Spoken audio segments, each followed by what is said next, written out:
Hello and welcome to the United Community Channel, and we're back with a members-only video, and we're doing our season review, so plenty to talk about tonight. We're going to get into, Player of the Year, favourite moment, a lot of good stuff to talk about. Get your comments and your thoughts into the chat.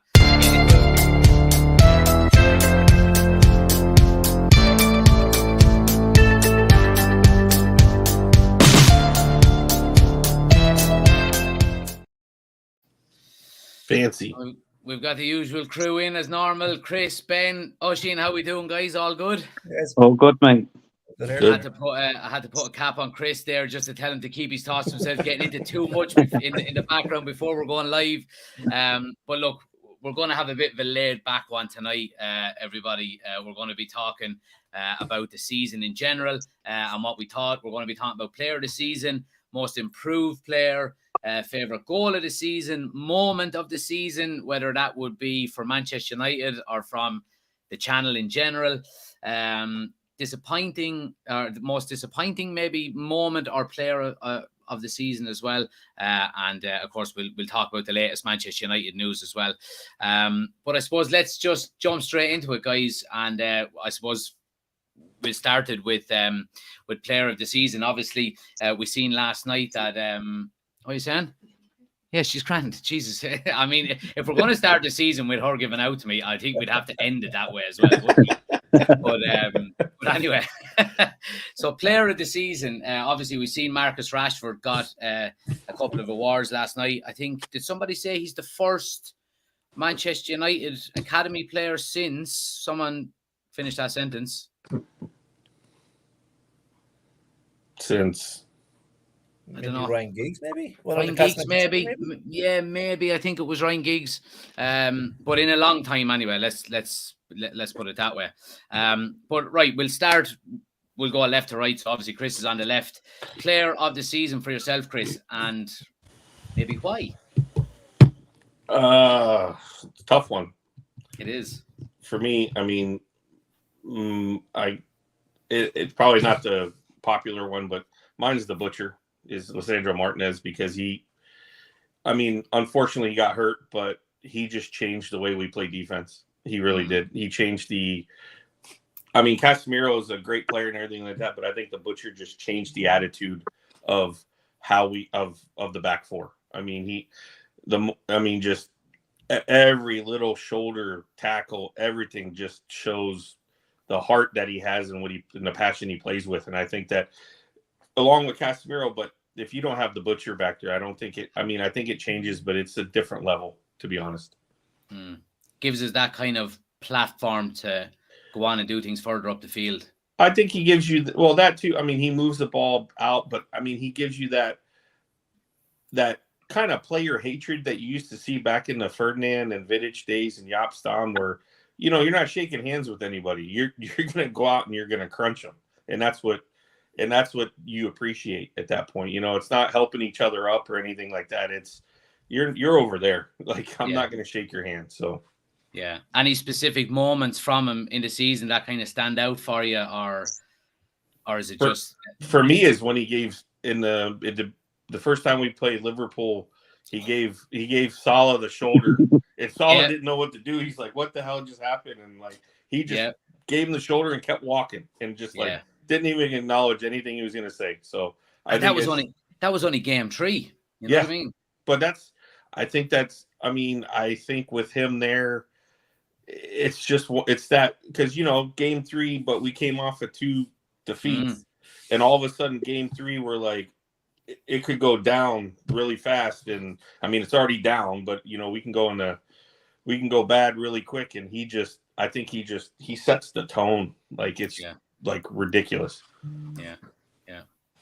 Right, okay, Ben, we go to you. Player of the season. Casemiro. I know, Chris. But the same as what Chris said about Martinez, he just changed the midfield, didn't he, as well? Just showed everything up. Players knew that he'd be there, get the ball. Yeah. Important goals. He scored a few important goals for us as well, didn't it, to be fair? I think, was it 14 goal involvements, I think? Yeah. Between goals and assists from a defensive midfielder is incredible. And the one that stands out to Chelsea, header. The header. Stamford Bridge. The header. Yeah, I think that has to be it. But I think as well with the fact that, it's been, I mean, we were crying out for a defensive midfielder, weren't we, for so long, for him to come in. And I think kind of, he's kind of one of them players that and we've all said it, I suppose, at certain stages throughout the season that maybe he could be the next captain of Manchester United, but more so he's a captain that maybe probably doesn't shout and roar an awful lot like your Roy Keane or John Terry's or anything, but maybe leads by example more than anything else, Yeah. Any follow up on that, guys? Any I suppose the players that we're discussing here, there's no real right or wrong answer, is there? I think for me, Casemiro is second. I mean, yeah. And I can't argue with Ben, but I just think that, I mean, as much as Casemiro, everything he does in the midfield and everything, I just think, I mean, it's like flipping a coin between those two. Yeah. And I really think it's, you can't go wrong. Yep, absolutely. Oisin, spanner in the works?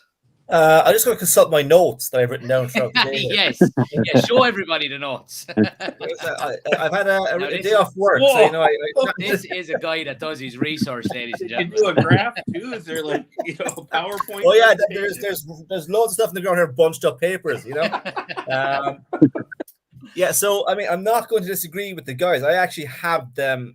They were neck and neck for me, and I think we lost Martinez for the last, month and a half. Casemiro was suspended for a good chunk of the season. And I think if both of those were available throughout, I think Rashford would have been run really close for those two, for even the club awards, Yeah.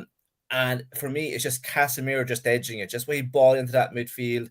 I've said it a few times, he's the closest thing to Keane we've had since Keane has left. We haven't been able to replace that role of just destroying the midfield, breaking it up. Yeah. And as well as that, he's got the distribution. He's picked out, there was some passes he played, was it last Sunday? He played the ball for Sancho's goal. He started that move. He played the ball out to Bruno. No look, yeah. Mm-hmm. He's able to link both sides. But I mean, we'll get to this later on, but Casemiro very easily may not have been there this season. We'll get that later on. But Martinez has been exceptional at the back. Again, I mean, he broke up, thankfully, Maguire and Lindelof. Maguire and Varane. He took Maguire out of that team, and for that alone, he should have a statue outside Old Trafford. You're a short one, but Absolutely. And we've seen that as well, haven't we, in the last few weeks, where Lindelof is not playing beside Maguire, different defender completely. Well, yeah. I think Lindelof looks at it and it's like he doesn't have to react to the bad things Maguire does. He's like, oh, people know where they're supposed to be. It's like it's crazy. Yeah, absolutely. Well, I'm going with Casemiro as well. I think for the central midfield is not an easy place to play. It really isn't. And it's kind of it's all right. It's not the last line of defense, but it's where games tend to be won and lost, and we've won an awful lot this year, and I think I think even the games that maybe he doesn't stand out in, he goes unnoticed in what he does. Like I've been to Old Trafford a couple of times this season now, and just specifically watched him a number of times throughout the games where you might be keeping possession for maybe 4 or 5 minutes, and just watching him, he very rarely sprints because he doesn't have to, but his reading of the game, I think, is brilliant. And again, like you were saying, his range of passing and actually getting forward and getting involved in goals, I think is something that I didn't even realize he was good at until this season. You watch him with Real Madrid and your eye automatically, goes to Modric or Toni Kroos. But I would say Real Madrid fans even are looking back now, if they follow, even half the games he's played this season, they might be saying, Jesus, we could have held on to him for another while, So yeah, he gets it for me. Right, we'll move it on then to most improved player. And we'll start with you, Ben. You're on the left. So who's going to be the most improved player of the season for you? Well, Garnacho's grown into the season. I think it's got to be him. Okay, yeah. He started off as a nobody as such, didn't he? We knew who he was, but come from nowhere, hasn't he? Yeah. And he's proved that he can mix it with the big boys, hasn't he? So yeah, absolutely. Some important goals out of him as well. Yeah. Yeah, late one. Fulham, weren't it? Scored last minute, didn't he, at Fulham? Fulham, and he got one on his return there a few weeks ago as well, didn't he? Yeah. How do you make how Ten Hag has used him this season? You know, because obviously a lot of fans get frustrated when he's on the bench again and again and again, but he tends to affect games when he comes on an awful lot. And like you said, he's got some very important late goals. Would you be happy with him? Say if we're going into the FA Cup final now, you know, would you be happy with him to be continued to be used from the bench, or would you like to see him start? I'd start him.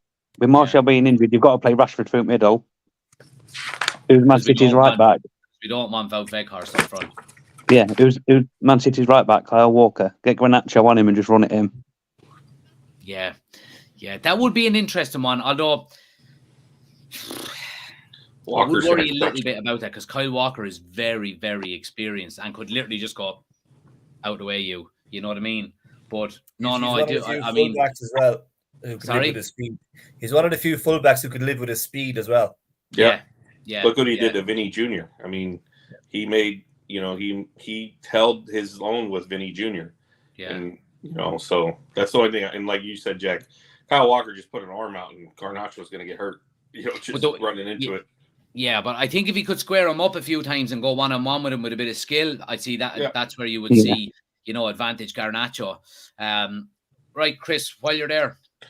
Let me consult my notes real quick.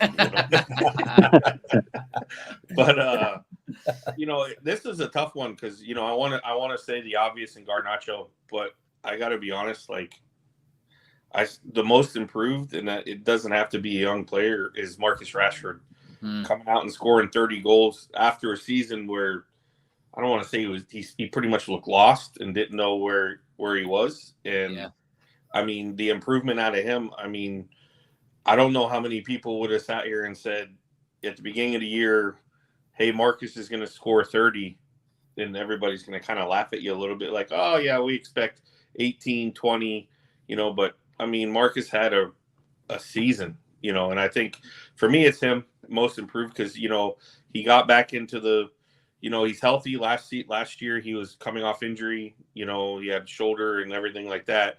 And then, everything that you heard about, he got back, after, before preseason, he went back in the lab, got his body right, did everything he needed to do, trusted in Ten Hag. And I think it's Rashford for me because I didn't think 30 wasn't a number I thought of. I was thinking more of 18 to 20 at that point. I think the majority of fans would have been the same. And I think I read a quote from him, was today or yesterday, that he said the reason why he thinks he's playing so well this season is he got a rest last summer. Mm-hmm. You know what I mean? He just got a few weeks off and got his body right. So, and goals win you games, So I can't disagree with you there. Oisín. So when I was making up my list here, I found I was writing down almost the entire squad. So I found it easier. Well, it wouldn't be hard on the last few years we had. We've Ten Hag to thank for that. So the list I made was who hasn't improved. Okay. So it's McTominay, Sancho, and Captain Slabtastic. All right. And I think you could add the Gay into that too, because we discussed it for a while. He looked great with Martinez and Varane in front of him. When they got injured, he got a bit shaky. He got a bit flappy hands as well, Yeah. But I think overall as a team, compared to where we were under Oli for the second season and under Ralph last year, I think everyone has stepped up, bar the three I mentioned. I might be harsh on De Gea, but I think the other three really haven't come along with the rest of the squad. Yeah. No, I can't disagree with you there. And it's something that we said early on in the season, or not even in the season, early on when Ten Hag took over, that it was pretty clear that, obviously this was before the club was up for sale and everything, that, not only was he going to be brought in to rebuild the squad, but he was going to be brought in to improve players that are currently there. And I think he's done a savage job. I think Wan-Bissaka has to get a huge mention because he was on the cusp of being sold last year, and now that may still happen. I think it would be very harsh.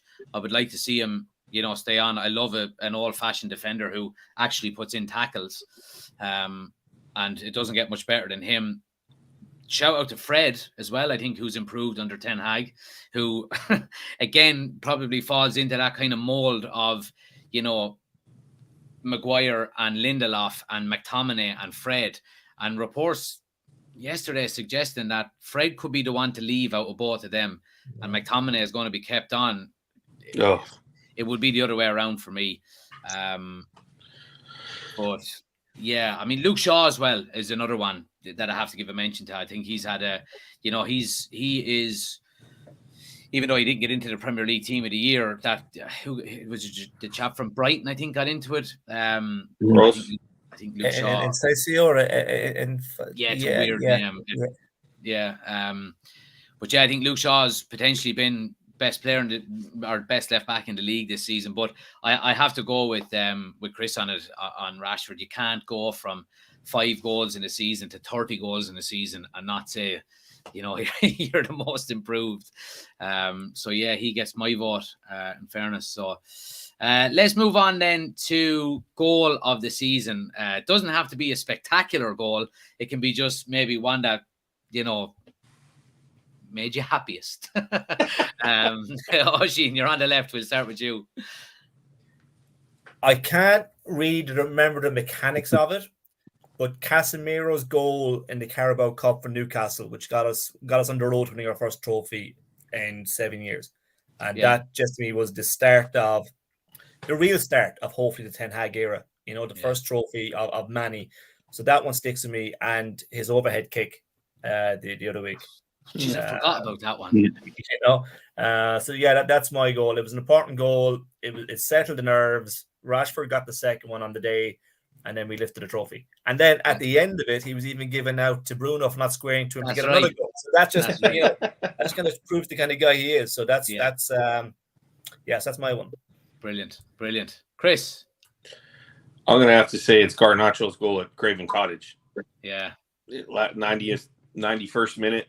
Was it 92nd minute? And and all play started through him. What he continues his run, makes the passes, does everything, and just slots it. And like it was nothing. Like he'd done it before. So I mean, and that really set the kid out. And said everybody's like, well, he's good, young kid, and then all of a sudden he does that, and it's just like, okay, we have the guy that we want. We have the guy, a player, and now let's let him fly, at this time. So it would be him, that one. Geez, you're giving me flashbacks of the Mighty Ducks there. Let him fly. A flying V. Oh boy. Brilliant. Ben, goal of the season. It wasn't the best goal, but it made Man City fans spit the dummy out, and that was Bruno's goal against City at Old Trafford. Love it. Happy days. Yeah. And a controversial one at that as well. Yeah. No, that's quality as well. So there's 2 for me. And I was kind of flicking back through some of my TikToks where I have the highlights of obviously my reactions to them. And just there's 2. One, the first one was Anthony's goal against Bayern, or against Barcelona. 1, for the importance of it, and 2, I was there and I just hugged some random man that was beside me. Who was jumping up and down, hugging each other. So it was that one live, but the one that I think I reacted best on, that kind of, and I think it kind of the first time we had kind of feelings of, okay, we could be onto something here, was Casemiro's header against Chelsea. I just completely lost it on the live. I nearly fell over, and I just think we were kind of seeing on the back of last season the kind of no fight, no resilience, no just doggedness, nothing, and then to go into it, and we battered Chelsea in that game, and we just couldn't score in the first half. So it's that one for me. But yeah, there's been some good ones. You know, there is like the one against the one that Rashford scored against Arsenal in the Emirates. I know we lost the game, but we were thinking there because they were top of the table and thinking, right, here we go. There was one other one I was trying to remember. I think probably one of the most impressive goals. I can't remember who it was against, but it was Rashford's one where he runs from the halfway line and buries it in is it West Ham maybe and Old Trafford or it could have been away. I can't remember where he goes on this mazy run up through the inside right, and he ends up burying it. But yeah, there's been some good ones. In fairness, right onto the juicy stuff. Oh boy, best moment of the season. Whether it'd be you can do both if you want. Whether it be United, what happens on the pitch, and then obviously we'll do the channel as well. Whether it be funny, whatever you think. Ben, we'll start with you. It's got to be the Carabao Cup final. Getting a cup again, winning a trophy. Yeah. I think the whole day was pretty because it wasn't a foregone conclusion either. No. You know. No, we're 50-50, weren't it, going into it as normal, weren't it? So. Yeah. And Anton from the channel. Your famous comment. It's got to be on it. Or your baby announcement. One of them two. I can't believe I was searching for the fucking player on Google. I know. You know what I mean? Well, you got to do it. See, the trick about that one was if you saw the chat, like the way you got to capitalize things so it actually looks like a name. Because I had, M-E capital H-O-F-F. So it kind of looks like a normal name. Oh, man. Guys just start spitting out names and you try to read it and you're like, no. But this one kind of just rolled off and I was like, wow, I got it. Yeah. So that must be your one then as well, Chris. Is it? That for the channel, yes. I mean, I was pretty proud of that one. And then the season, it's hard not to say the Carabao Cup, so I'll go one different. I think it's for me it was us beating Arsenal at the beginning of the year. Yeah. We going back and forth because that game wasn't, it wasn't just one-sided, it was back and forth and they got the goal called back and then, because of the foul on Eriksen and then Odegaard fouls Eriksen. We come back, we score, they score, we scored, and everything. That was just a game that, was like, it solidified me to look at it and go, we can play with anybody if we show up. Yeah. And that's just our problem right now. Yeah, absolutely. Niall puts a very good one in there, the ice cream van moment. Yeah. Yes. Right, Oisin, we'll go to you. So my moment on the pitch of the season is a controversial one. It's out of left field. Okay. It's the 4-0 loss to Brentford. Because that was a watershed moment. If we weren't beaten that day, we don't get Casemiro, we don't go get Anthony, we don't get the Glazers to open up their wallets to create the team we have. So I think without that loss, that's a huge day in Ten Hag's season. Yeah. It had everyone saying he was going to be Eric 10 days, he was going to be Eric 10 weeks, he was going to get the bullet. But it really kind of galvanized the team. It really showed that Ten Hag was able to get these guys in and get them to believe in his system. And as I say, it got the Glazers to open their wallets. I mean, we went out next day panic buying Rabiot. And who else? We were after some, was it Higuain or Morata or someone like that? Morata, yeah. Morata, Higuain. But we were after everybody the next day because the Glazers knew they had to buy because the fans had completely turned against them. Yeah. Did we not? That's a huge watershed moment in the season for me. Did we not already have Casemiro? He just couldn't play. I don't know. Did he sign afterwards? No, I think we're in talks, weren't they? Because he turned around to his agent, didn't he? He said, "Get me there, and I'll sort that out." Yeah, that's right. Because I think we signed him, or we made contact on the Tuesday. He signed on the Thursday. And he was paraded before the Liverpool game in Old Trafford on the Sunday. Okay. Yeah. So that game for me was the moment that showed, okay, Yep. And it was not even that, but the aftermath of that game showed that no, we have a manager who's not going to take any shit. Yeah. And he's I going still to have screenshots of everybody giving me shit about, at the end we were at the bottom of the table, after those 2 games. Yeah. And everybody's, oh, this is, you're going to get relegated. You're going to get this. And then I got screenshots and I sent it right back to them at the end of the year, like 3rd. Yeah. Just like, absolutely. And Oisin, channel moment.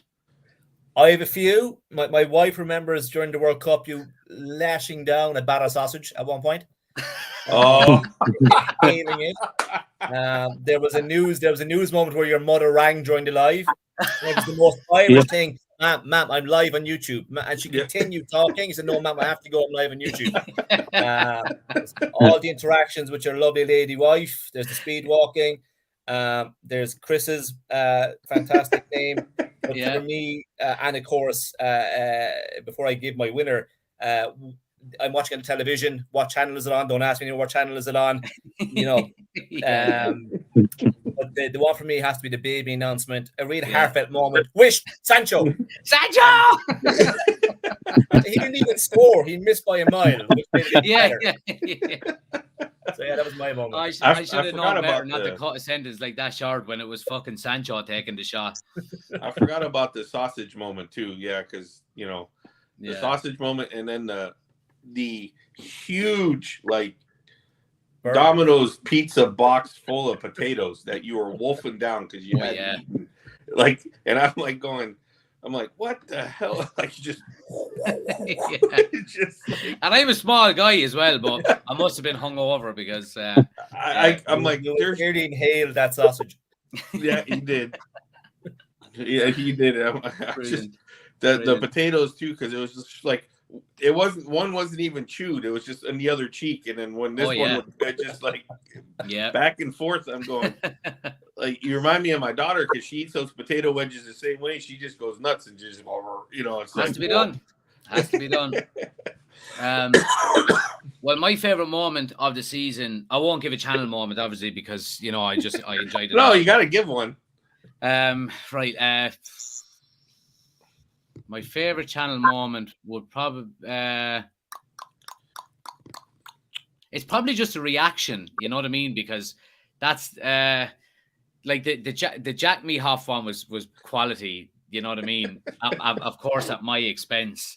And there's been a few names, you know what I mean, that people have let slip through the radar, but on the pitch. On the pitch for me, it was Rashford's goal against Man City, the winner in Old Trafford. It was just, the big boys supposedly coming to town, and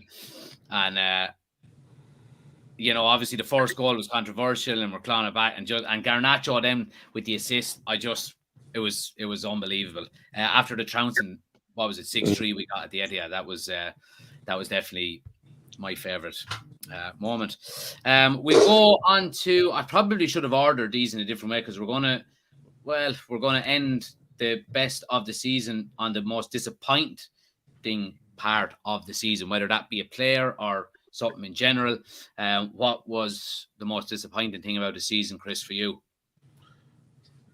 Oh, it's my favorite player, Scotty McMuffin, tackling the guy at Chelsea at Stamford Bridge, like for no reason.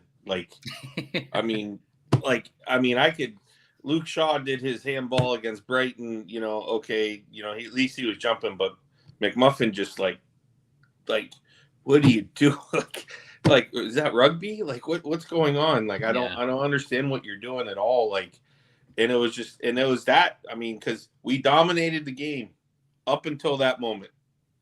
And then it was we had Graham Potter on his heels because he had to make a change within 20 minutes. We had them where we wanted them, and we looked like firing on all cylinders. And then Mr. Safety Whistle just, and I don't even think the ball was anywhere close to where, it wasn't, he just tackled him. I'm like, are you kidding me? And it's just you should not see the first team for a long time after that. So that was the most disappointing for me because otherwise we could have beat Chelsea that day 4-1, just as we did at Old Trafford. And I think that changes a lot because, it's, that's another 3 points, and if we didn't screw up the beginning of the season, that's 9 points right there. And 9 points puts us right next to Arsenal or above Arsenal at this point, and it's the small things that we did in the season that really cost us. So I think the Chelsea one that's just points lost. Yeah. So. Okay. Sheen. Run through my list really quickly. The 7-0 against Liverpool, they just gave up. They just gave up. The other two then are a bit more existential, but the January transfer window, the way we handled that was a huge disappointment. And the fact that the Glazers haven't got out of the club yet, and that's still going on. The sale has been so that's my list of the most disappointment. Yeah. Probably the January transfer one on the pitch affected us more because we got Wout Weghorst, who poor lad just can't score. Tries and tries, can't score. And that was the position we needed. We needed number 9. And it was a serious letdown. Yeah. You just put for me. Ben. 2 for me. Butcher getting injured. Like you say, that's a big one, isn't it? Mm-hmm. And then probably the Spurs game when we 2-2 started making you think, are we going to chuck it away? And that was basically top 4 guaranteed, really, if we had won that game. Yeah, so like you say, it made it nervous, didn't it, going into the next games? Yeah, that's a good shout. I didn't even think of that one. Yeah, I didn't think of the Butcher one. A good one, Ben. How often do you think of Spurs, though, in fairness? Yeah, that's a good point. Yeah, that's a good point. Yeah. Well, the most disappointing part of the season for me, and I'll flip it around to being a positive, is the whole Ronaldo situation. Because he's a legend at the club, and he was held in such high esteem, and he probably still is by a lot of people. And I am softening my stance. I went in very hard on him throughout the season, and I will still stand my ground on that and say rightly so. I think he behaved atrociously, but I think the positive flip on that is the fact that Erik ten Hag dealt with it absolutely perfectly. Mm-hmm. Ronaldo was, pouring petrol over his head, and Ten Hag just handed him the match. There you go. I'm just going to let you do it. You know what I mean? Off you go. And I think because of, not because of that, but I think now at the end of the season, and we've got top 4, and we've had Wout Weghorst and Darren Anderton playing up front for us. It's just shown how good of a manager even more, and how good of a job even more Ten Hag has done. So that's my most disappointing, but with a positive kind of flip on it. Right, let's talk a little bit about the weekend. Obviously, the season is now over. We're doing our season review, but it's not over yet. Where do we start? It obviously it's the taking part that counts, isn't it? What's that? It's the taking part that counts. It is. Yeah. It is. Oisin, while I have you then, like, I won't say do you give us any hope, because it's a cup final and it's a one-off game and anything can happen. Obviously, things will have to go our way and we'll have to get our, maybe our tactics right. But what way do you see the game going on the weekend? I think it's going to be tight for maybe the first half an hour. And then I think both teams will open up that. It'll be cagey. It'll be like, as they always say, 2 boxers feeding their way around one another, We can only hope Pep overthinks it and overanalyzes it, makes complete balls of it, because he's got the game the following Saturday as well. Yeah. So we can only hope that happens. Obviously, as a United fan, I'm optimistic. I mean, we've beaten them already this year. So why don't we go again and do it? It's a one-off cup game, a bounce of a ball, a nice VAR decision for a change in our direction. It's cup football, and that's what makes it so exciting. I see us having a good chance. Obviously, City are going to go in there as favourites with the end of the season they had, with the squad that they have. But, I mean, bounce of the ball, a bit of luck, and that's all we need. Absolutely. Ben, do you think maybe they might have, or do you think Pep is is maybe too smart. But do you think maybe they go into the game with one eye on the Champions League final the following week? Do you think it'll play a part? Of course they will, yeah. In my opinion, honestly, is if you get in the room, everyone who thinks Man City's going to win it. We're the underdogs. Let's go in and show them what we can do. Yeah. So we expect Man U to win the game. Yeah. We're Man U fans, so we want them to win. But if you go and get Arsenal fans, anybody in the league who's going to win the FA Cup, they'll all say Man City, won't they? Yeah. So let's go and prove them wrong. Exactly, and that takes a lot of pressure off as well. Well, I won't say it takes a lot of pressure off, and I'll go to you on this one, Chris, because it doesn't take pressure off because there's a treble to stop potentially. Is it more so a case of United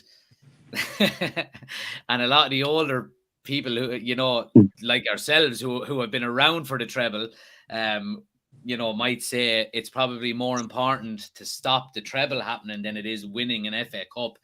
But would you agree with that? Or, obviously one will complement the other. I think one will complement the other. I think we got to go in the game and we have to go in the mindset of we want to win. We're not here to stop the treble because we're not the last team to play them. So I think that goes into it. But I think we need to come out and play the way that City handled Madrid in the second leg. I mean, they came out and just said, no, we're just going to smother you. And that's the way we came out when we played them. When we played them the second time, we came out and we smothered them and they had a hard time. I mean, I know they were plus and minus a couple guys when we played them the second time, but if we come out and smother them, I mean, it's just the way we have to do it. I mean, if we don't and we sit back and park the bus or do anything like that, it's going to be a nightmare. I mean, because they can just ping the ball wherever they want. But, if Fred's out there man marking De Bruyne like he has before and just is a pest and just doesn't let him get anything going, and then you shadow Holland, and you gotta fucking kick him up into Rose's head. So that too, but you just gotta put the pressure on him, and we have to show up. That's the biggest thing. Is I'm not overly excited about the game, but the one thing I want to see is the fire. I want to see, we want to come out and if we lose the game because 2-1 because we went up, they scored, or they scored, we scored, and then they score again and we lose 3-1 because we're trying to get back in the game. I just don't want to lay down like the 7-0, like the 6-3. It's just the 6-3 thing. We still have the Ronaldo thing going on, so that that's a hard one. But the 7-0 game, don't lay down. Just go out and fight. Even if we're losing 3-1, just fight. Just don't give up, because that's the one thing that's really bothered me throughout the season, is that all of us will play a fantastic half, and then the second half somehow we decide to shut it down. I don't understand it. Yeah. And that's the one, if you could say the one knock or one again, you could say the disappointment is that, the Spurs game, we dominated the game, we're winning 2-0, and then the next thing the second half we're like, oh, we got to play again. So that would be my thing. The treble thing, one will take care of the other. You win the FA Cup, you're out here to win a cup. I don't want to hear the treble. I just want to win the cup. Yeah. Because can you imagine if we win the cup? Can you imagine what the media will do with it? Because everybody's already talking about who had the better season, United or Arsenal. Yeah. So if we win 2 cups and qualify for a top 4, because it doesn't, you qualify for a top 4, and the one pundit for Arsenal, the big guy and everything like that, the bald guy, I forget his name. Martin Keown. Yeah. He talks about, we're only here to win the Prem. Well, you finished second, so that's kind of a narrow, you got blinders on, my friend. You got to win some other things, because you haven't. And he always talks about Arteta, and I'm like, this is his, third year in Arsenal. This is Ten Hag's first year. He won a cup. He's in the, if we win 2 cups, Arsenal's going to, they'll probably Harry Carey and commit suicide, because those guys will be like, what did we do all season? Nothing. You did nothing. They're going straight over to subscribe to Arsenal Fan TV if that's the case. At that point, I may do that and just be like, Yeah. and start poking the bear. Yeah, absolutely, absolutely. Oisín, I'm going to ask you a specific question about the midfield, and some of the talk has been rambling on about who plays in there, and the big one. Well, I think the big one anyway is, do you start Eriksen or do you start Fred? Now, obviously, Eriksen is a vastly better footballer, but Fred gives you more energy and more legs, and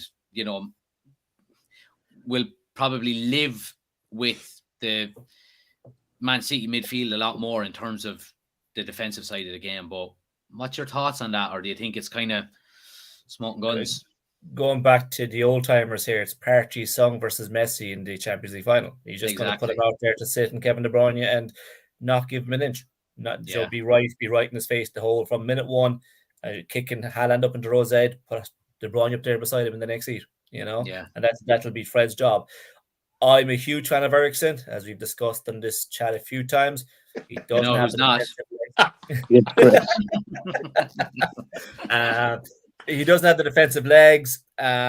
He's someone as well who 60, 70 minutes, which is Ten Hag's preferred time, tiring Man City defense, just start pinging balls in behind for Rashford, Torranta, or both Bakehurst or whoever is up there at that time. Hopefully still Rashford. But it gives us an option. But I think Fred is going to start alongside Casemiro and Fernandes. That's my midfield choice. Yeah. I'm really looking forward to it. One, because it's a derby in the final, and two, I'll be drinking a cerveza in Spain as well. But there'll be a lot of nerves. There'll be a lot of nerves in it, and I completely understand what Chris is saying there. And it's either going to be all or nothing, because if it's all, we win the FA Cup and we stop the treble for City. If we lose, we don't win the cup, and they have to just beat Inter Milan. Now look, that won't be an easy game either, but I would rather it be in our hands than Inter Milan's hands. But looking forward to it. Let's run through a couple of quick I suppose transfer stories while I have you as well. Obviously, Harry Maguire, Ten Hag set for talks with West Ham target as report rules out imminent transfer. So there's been a little bit of speculation over the last couple of days that maybe United are going to be or are not prioritising centre back. Obviously, in comparison to maybe a striker or stuff like that. But he has to go, doesn't he? I mean, for himself. If you were Harry Maguire, surely you would want to go. Anyone want to pick up on that? I think he has to. I think because we can't go through another season of having Harry Maguire as captain sitting on the bench. Yeah. And to get stripped. I mean, if Ten Hag takes the captaincy away from him and puts it on someone else, whoever you want it to be, I mean, that's just another, death sentence for him, and I mean, I think he has to want to go somewhere and play. I mean, so I think he has to go. Yeah. And as well, then obviously a lot of the talk has been about this guy. United prepared to part ways with Martial. Obviously, he's injured again for the FA Cup final on the weekend. Ben, I'll go to you on this one. I don't really see any way back for him. Do you? No. He's just got to go, hasn't he? He needs to go and fall in love with football again, don't he? So, he needs to stop playing games. And I'll pay for the moving truck. Yeah, exactly. But Oisín, is there any way you would keep him even if we do only sign one striker in the summer? Because if he is next. Okay, fair enough. Okay, next one. No, he's too inconsistent with injuries, with form. He's when he bust onto the scene against Liverpool, got those 2 goals, he was the next big thing. Right now, he's just someone who has up to their potential, and I think it's time to move on for his own sake as well. Yeah. Well, okay, we'll end on this one then. A bit of good news. Diogo Dalot signs a new 5-year contract extension with Manchester United. Happy with this one? Yeah. I think it's good as well. Look, I don't think I think there are better right backs out there, but I think in relation to Delo, whether he is going to be the first choice right back or the backup option in the next, whatever it is. I mean, I think he signed till 2028, which is, a big 5-year deal. Do you think it's an area now? I go to Chris on this one. Do you think it's an area that now we need to maybe not prioritize, given that, say, Delo had a really good first half of the season, and we know what obviously Wan-Bissaka has done in the back end of it as well? Yeah, I think that I think that solidifies that we're fine there. We're not loving it. I mean, I say that's not right. I think we're okay there, and I think that's now we focus on the midfield and the forward, and whether it's 2 number 9s and two midfielders, and we take what we can get at that point, because the number 9 thing is becoming increasingly hard, because unless, like we talked about earlier, unless Harry Kane comes out and literally says, I want to leave and I'm not showing up, and he takes the hard line, Daniel Levy is not going to sell him. Yeah. The only way that I heard, and I may be wrong, you guys are closer to it, is that the only way that Levy would sell him this year is if he went to a different league. And he doesn't want to do that. And they said, and I read that Kane has come out and said, well, I'll just ride it out for another year. But that doesn't help us, because then what do we do at that point? What's our plan B? Because all the plan B people that we need a number 9, they're, you're investing, in.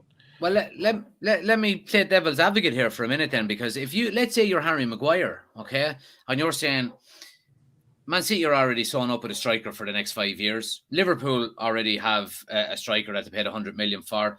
Arsenal are probably going to get someone this summer. Chelsea are going to get someone this summer. And if I don't go to Man United, they're going to get someone this summer.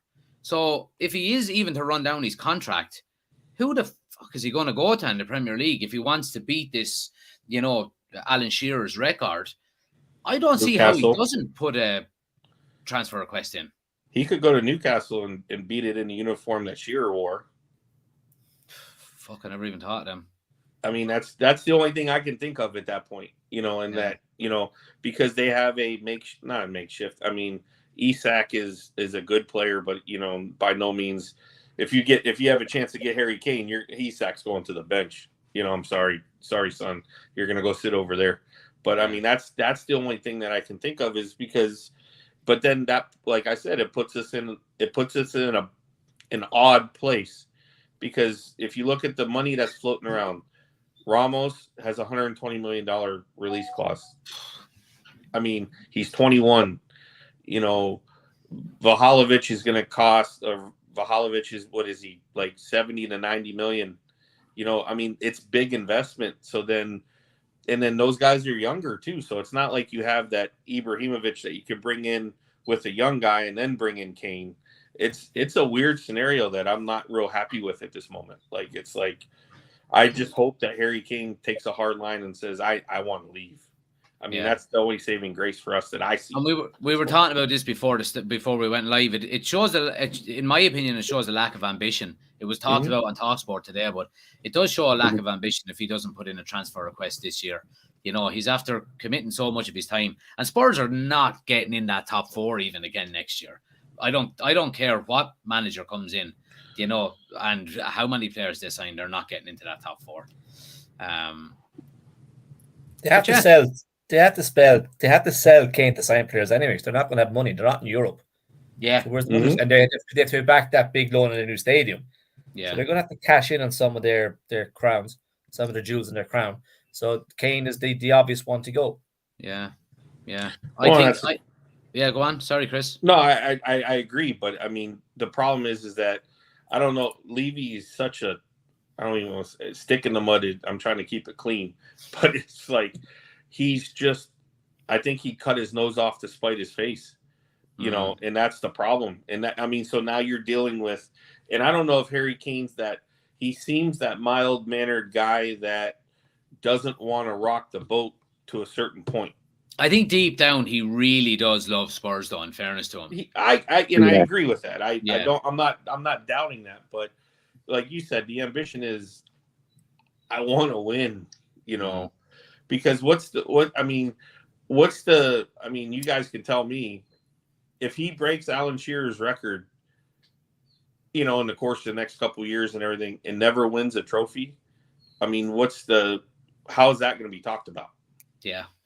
Yeah. No, I agree. Absolutely. And like, I think Shearer kind of had the same mentality in his mind when he was going to Newcastle. I'll go and I'll win things with them. And, it's easier said than done. Now, albeit he did have a Premier League title in his back pocket before he done that anyway. We leave it there, man. It's been a great season. I appreciate all your support. Anyway, I know I've said it to you before, but I really enjoyed it. And onwards and upwards to next season. But big one to get over on Sunday. So let's hope bigger and better next season. Bigger and better. Now you said it. I get rid of this stupid fucking green screen behind me, and all of the 70 lights that I have lined up on the floor here to try and keep the bastard thing lighting. Oh, Jesus Christ! Safe journey tomorrow, man. Have a good holiday. Yeah, appreciate it, lads. Yeah, appreciate it. And like I said, I'll be chatting to you on TikTok anyway. I'm gonna try. I'll see what the setup is over there. There's an Irish bar just around the corner from the resort that I'm staying in, so I'm gonna go down and suss it out on Friday.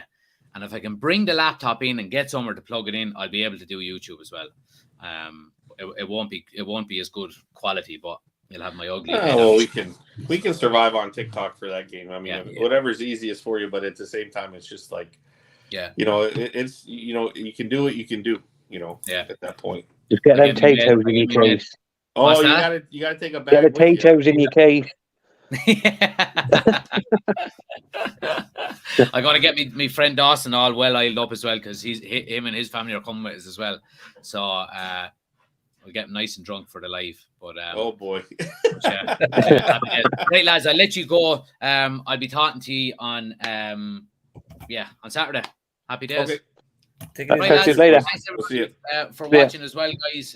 If you haven't already done so, like I said, please smash a like on the video. If you're new to the channel, do hit the subscribe button. Helps the channel out an awful lot. Like I said, we're going to be back for the watch along FA Cup final on Saturday.